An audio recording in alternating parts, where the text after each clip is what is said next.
All right, we ready to get started? Where's Mike? Daniel, where's Mike? We can't do the show without Mike. I don't know. Haven't you talked to him today? No, I thought he's just always here. It's just kind of like, we're a small department. There's only 3 of us, 4 maybe tops. Oh, let me call him quick. Okay.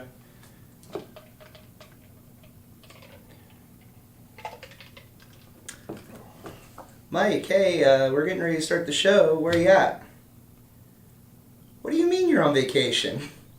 Montana? Well, what are we supposed to do? All right, we'll figure it out. We're going to have to make a change here. Okay. Hey, what are you going to do? This episode is sponsored by UPMC Altoona Elite Orthopedics. UPMC Altoona Elite Orthopedics and the UPMC Sports Medicine Concussion Program are proud to support youth sports across our region and proud to sponsor the high school football preview show on the Mirror TV YouTube channel. To learn more about their board-certified orthopedic surgeons, their specially trained concussion management experts, and the wide range of orthopedic conditions they treat, visit upmcaltoona.com/ortho. To schedule an appointment in one of their offices in Hollidaysburg, Ebensburg, or Bedford, call 814-889-3600. That's 814-889-3600.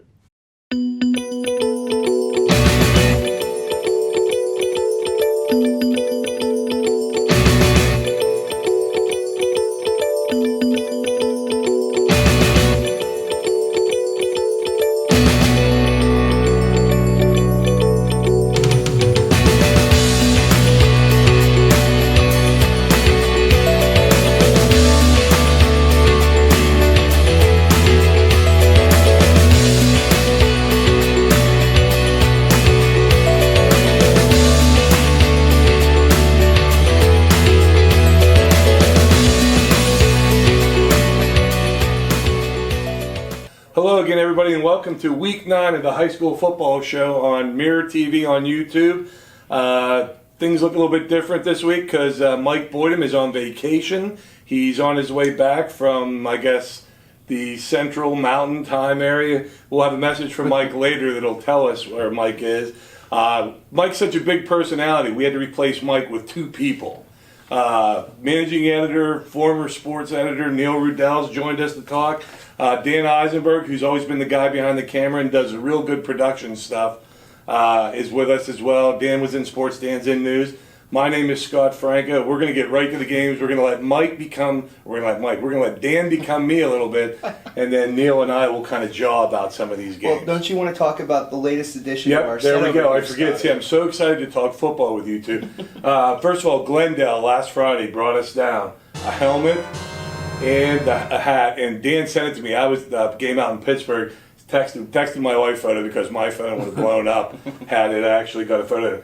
But we got a really nice helmet and a hat there, and also from the Dubler family. From the Dubler family. Well, Mr. Matchock brought it down for us. Yeah, John Matchock, the AD, brought it down for us, and he didn't even get mileage, I don't think, for that. So I thought that was really nice of Glendale. God bless them, too, because last week they were dealing with not having a game, but they added to us, and it'd be nice if we can get some maroon-colored stuff from Altoona maybe to put up here, but I'm not going to.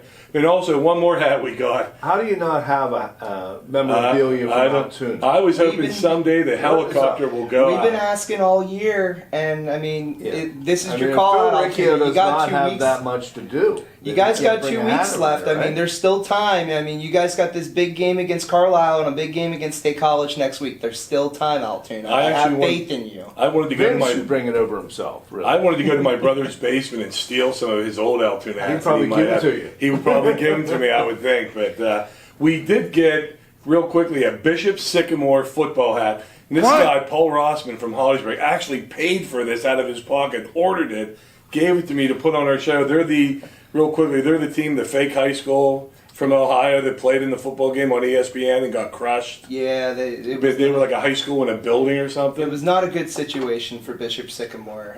Well, look at the hats, Dan. What was Paul Rossman's connection? Paul Rossman, his son Tucker plays football for Hollidaysburg, but he's a big fan of the show, and he knows we have hats. But he's still, I mean, I love the show. I don't think I haven't paid for any of these hats, and I don't think I'm going to Nor pay would for it. you. Nor would I. He's right. He's exactly right. But anyways, thanks to Paul Rossman for that hat there. And anyways, Dan, let's get right to the game. We're just going to get right into the first one. Speaking of Glendale is going to be at West Branch this week. They need a win this week to get to 5 wins to go to the playoffs.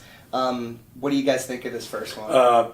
Spank Trexler, you know Spank for a long time. What a great job he's done up there. Yeah, Spank moonlights as the athletic director at the Jewish Memorial Center as well, so he's very active in the community. But when you get a Glendale job, it's important to have stability, and Spank has that. Suds Dubler, Your favorite player, one of your favorite players. Oh, is that an ominous sign? The mere mention of You've him. lost the hat. But no, I think I know they've had some COVID troubles, and their roster's been smaller this year. But that's a good rivalry with West Branch. In fact, I think there's some Dublers in West Branch as well. Mm-hmm. Well, there you go. Glendale needs to win. If you read Mike Boydham's High School Skinny in Thursday morning's paper, they need to win because their school policy is about their record, and they're 4-4. And even though West Branch was 3-5, Glendale's got to win that game. So, you should appeal to Ed DeSabato. You went to school Ed with DeSabato, Our Lady of Lords, Bishop Guilfoyle. He should make an exception for Glendale to get him into the playoffs. The stuff Spank had to put up with, and I tell you what, and he won a game with 15 kids. Yeah. That's a credit to those kids and to that coaching staff. Dan, what's our next game? Speaking of coaching staff, go ahead. Speaking of coaching staffs, the Altoona coaching staff, they have a big test on their hands. They're all heading down to Carlisle this week.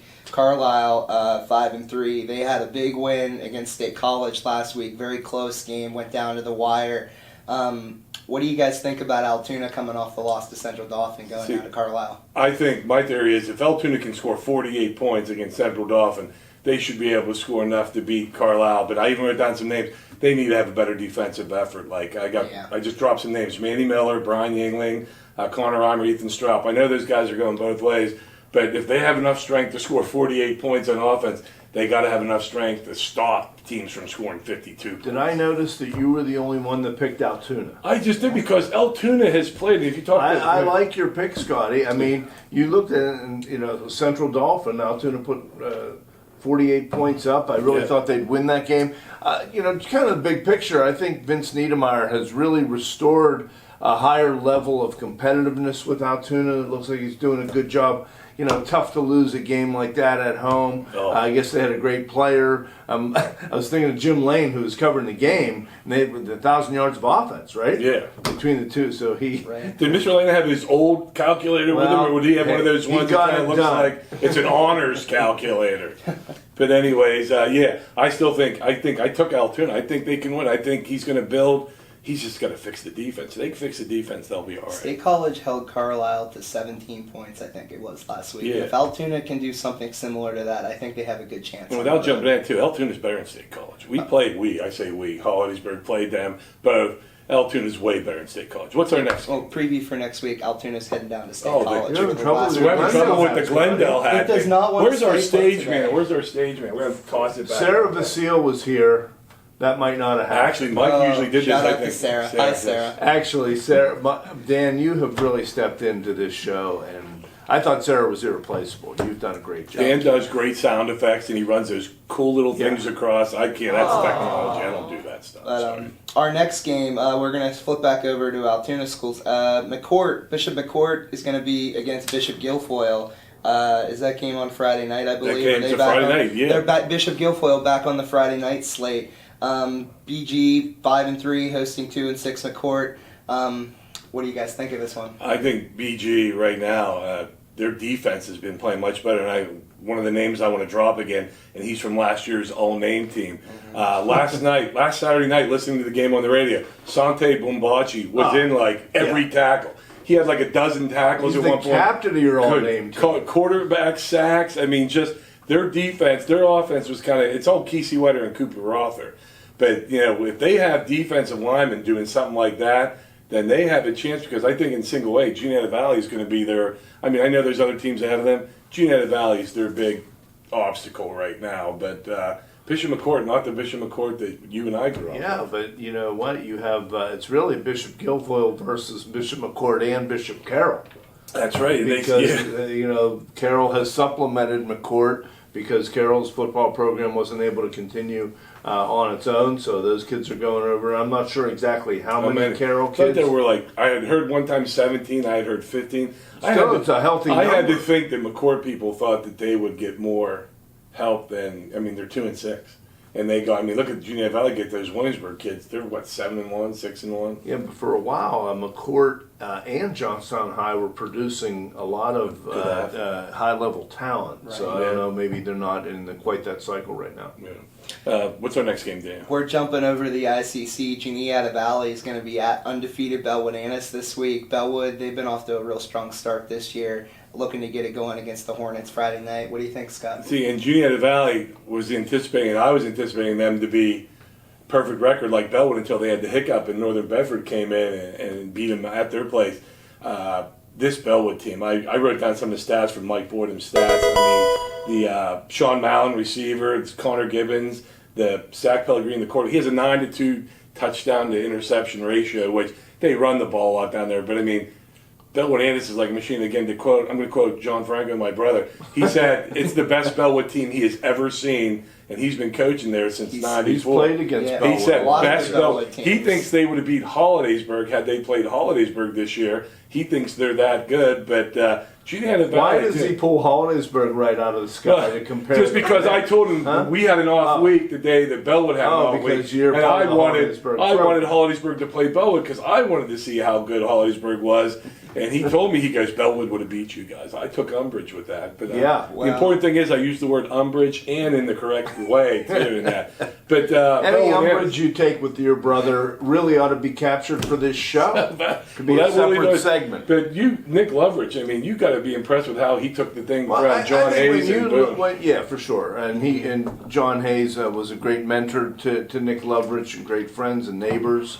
I think when you look at District 6 and you say, okay, what jobs are really built for success? And I think Bellwood is near the top of that list. They have a great history. They know who they are about, there you say, he's got a great touchdown interception ratio. Has 9 touchdown passes. Look at Hohenstein. It's probably like 30. Yeah. So Bellwood is a running team, and they're probably one of the definitely more successful teams in that ICC over the years. The numbers they get is ridiculous. Yeah. They just the JV game last year, their JV numbers, Hollidaysburg, I almost said we again.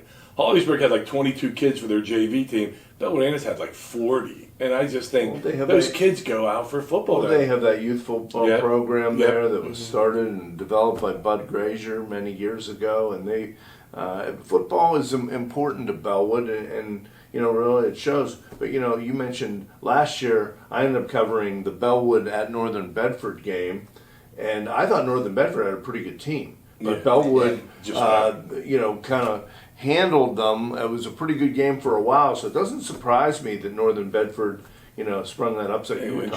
Gary Black, one of the better coaches in our area. Dan, we got 2 more games. Save the good one for last. You want to? Let's do that. Well, we'll jump down south here. Windber's going to be at Portage this week. Windber has a very, very strong offensive attack. They just pour points on people. Portage kind of breaking out of that Gary Gallus mold they had for years. They're passing the ball more this year. They still kind of have a balanced attack. What do you guys think of this one? See, I look at that, and I want to give Mike some kudos here. Mike's stat. Mike always has a stat of the week. Windber's 35-7 win last year snapped a 7-game skid dating back to 2011 against Portage. And Portage is, this is kind of one of their Ahab. What was Captain Ahab? Moby Dick? Windber always gets in their way. Now, Windber has the pregame meal at Rizzo's, so you really have an advantage. He would know this. He's going in. I'm surprised you haven't been to Rizzo's. No, there's a Franco's in Johnstown that I've been to, but it's run by. You need to go to Rizzo's. It's run by Americans. But Marty Slanik has taken Portage. That's the thing. Gary Gauss built quite an empire there. He stepped right in. Another place that is built for success is Portage. Yeah, they're good. Portage is good, but they've got to be able to. They got to bounce back. I wrote down some more stuff. This Caden Clark kid has 12 touchdowns. They had the lead last week against Berlin, and then they kind of blew the thing. Well, there's a program that has really risen these last few years is Berlin. Right. And you know what? Didn't they have Farrell on the ropes a few years ago? Yeah. Yeah. But Portage has to be able to, kind of like I always think of Richland as Bellwood-Antis is it Albatross? Would that be a correct way to say it? In the playoffs. Yeah. This is Portage. Portage is Windber. They're going to be able to get by Windber this year. And they're no longer, is Portage remaining in their league? Boy, see, now this is where Mike would look at me and Okay. go, why did you ask me a question? I didn't. But Portage has to win this because Portage is also single. I think they're single A. Okay. So they've got to worry about Juniata Valley and be. Mike hopefully will correct that if we are wrong. Fix it next If we're week. wrong, we'll cover That's our why you bases have it next week. That's why we have it next. Incidentally, I am not even here next week, so you might see these guys again. But who knows? Who knows? I'm going to be vacationing in my living room in Hollidaysburg. Doesn't get and any maybe better. Thursday night game? Thursday, I'll send in my video. Well, there'll be Wednesday night college football. I'll be watching that, and I'll have my wife. Dolphins take me. aren't on Thursday night? Yeah, next Thursday is Green Bay, Arizona. But let's not. We don't want to do that. Anyways, but let's go to what's our last game? The big game. Our big game of the week, our last game we're going to talk about. Well, we have one more quick hit. I apologize. We do have one more game after this, but our last big game of the week, Tyrone is going to be at Hollidaysburg. Mr. Franco, you have so many emotional pulls going which way or the other. Well, everybody always sits there and thinks too, like, oh, it's only Tyrone. Tyrone is 4-4. They won like 3 in a row, and he's my brother, and I love him. They're well coached. They get better every week, but so does Homer DeLarge with this team. But Tyrone's got confidence now. They have a quarterback. I mean, he's entrusted me in ninth grade, Ashton Walk.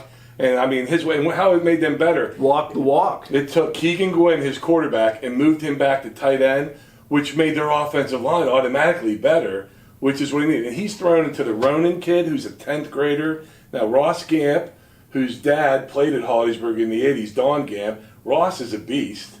And John moved him to like wide receiver. He's a defensive end. Corey Beck, who's this little scat back. I mean, Walk's got weapons, and you know he's getting coached on how to get rid of the ball, when to get rid of it. I guarantee he's a 9th grade quarterback reading defenses, and that's why I keep telling my sons, Hollidaysburg's got to be ready because I think they're just going to throw the ball Ready over for the field. hitch and pitch. Oh, the hook and ladder. The hook and ladder. But I think Hollidaysburg got a lot of confidence because they went into a hostile territory last week, jumped out to a big lead against West Mifflin, blew that lead, and then had to play tough down the stretch, and they did. Well, I mean, Tyrone's playing up in this game. They're at Hollidaysburg. I covered the game a couple of years ago. And you had the game again this year. Yeah. And Dominic Franco going to start? Well, I don't want to say anything. Didn't want to give that information up there. That's a rumor we heard. That's all we heard. Okay. They wanted to play against their uncle. That was a big thing to do. Yeah. But the Lucas kid for Tyrone and the receiver, Grip, they put on a show in the first half, the two of these guys. They played so hard. It was 14-13. Yeah, Tyrone really hung in there. Very impressive. Not only Lucas throwing to Grip, but running. And it was really just a terrific first half performance, and then they probably ran out of gas some. Yeah. So that'll be can Tyrone sustain whatever they get going against Hollidaysburg for 4 quarters? Yeah, and Hollidaysburg, Jake McGinnis, just to drop name again, having a great year, over 1,000 yards passing, and the Baney kid, Xander Baney, I mean, and then the Wolf kid, who even had consideration for athlete of the week because of the stuff he did last week. But like I said, John Franco, I never eat before a game on Friday because I'm always nervous. I'll be doubly nervous. What about the press box food? Press box. Well, you'll be seeing what you get there. Well, I thought you were with the Booster Club. With the Booster Club, we'll be bringing. You're gonna see what we have left over. Dan, what's our quick hit we want to get before? Our quick hit we want to get in is undefeated Cambria Heights. They're going to be playing Purchase Line this week. They're going to be going to the Appalachian Bowl. I think that's next week, right? Well, is it in 2 weeks? Is it 2 weeks? But they'll be playing probably Windber. Yes, probably, and that's going to be a big game. Both of those are going to be big games. What do you guys think of Cambria Heights this year? This has been a great run for them, probably the best run they've had since my parents were in school. Not to date my parents, sorry. But he is, because Dan's a pup. But yeah. Well, it's a neat story. I mean, they moved into the Heritage Conference. You know, you all follow Ray Eckenrode on Twitter with Da Heights, okay? And I think I read where this is their first undefeated team for Heights since '65, this deep into the season. Yeah, I know since I've been back 2003 there. Or maybe I can't remember one other one. You know, I mean, to me, our coverage has always been so good of the region, and when you have a great team, that enhances the coverage. And we've had a lot of Cambria Heights coverage. Obviously moving to the Heritage away from the Laurel Highlands has had an effect. So, but I'm happy for those guys up there, and there's been hey, Ken Lancey is from Cambria Heights, and the perseverance that he's represented. So it's just a neat story, and hopefully they'll be able to continue their run. And I'll be curious how Cambria Heights reacts, because they're going to play Windber in that Appalachian Bowl, but they've got districts, and right now them and Bellwood up there in Double A, and your priorities, I got to think, are District 6 championship, Sure. But that Appalachian Bowl too, and you just hope, boy, nothing bad happens in that game, because usually if you're week 9, you're 9-0, you're going to that game, not that you're going to rest players in high school, but Cambria Heights has got to be thinking District 6, District 6, District 6. But anyways, I thought these two did a great job. I feel totally good about them being as funny as me next week when they get to talk to Mike Boydham. Tough act to follow. Tough act to follow. I will write out all my jokes, and I'll give them each a You will list be of missed stuff. next Want week. me to bring a Scott. name or two for your team? No, I will send my names, and I still will not. Oh, we got to do our names. Yeah, we got to Good do. segue. We got to do the Neil cool names Rudel segment. coming through the closer. I wanna know what's the name of the game. Yeah, here we go. Dan and I branched out. Dan helped me out this week. Actually, I got a guy who's Bishop Guilfoyle dad who teaches at State College High School. He's a fan of the show, John Donahue. John Donahue sends me in a name, and I thought, you know what, that's a good name. So here's our two names this week. Bishop McCort quarterback, Johnny Golden. Yeah. It just sounds like a name from one of those 50s, 60s. Gunslinger. Yeah, Johnny Golden. He's a quarterback, free safety junior. And then this one's from Dan. This guy's from State College High School. He's a sophomore quarterback safety. His name is Owen Yurka. And I told Dan, Owen Yurka sounds like the guy who plays the accordion in a polka band at a VFW dance on a Saturday night. Owen Yurka. But those are two new names. We're going to try and find two more for you next week, because next week's our regular season ends, and then we'll do playoffs. But for Dan Osenberg, for Neil Rudel, looking forward to Mike Boydham coming back next week. I'm Scott Franco. Thanks for watching. So here I am at Yellowstone Park, and we unfortunately are not talking about Juniata Valley, Bellwood-Antis, or Windber, Portage, but it is beautiful here. I get some time away from Scott Franco, and it's just so nice to be away. Colloidal Pool. That's a cool name. Are you kidding me?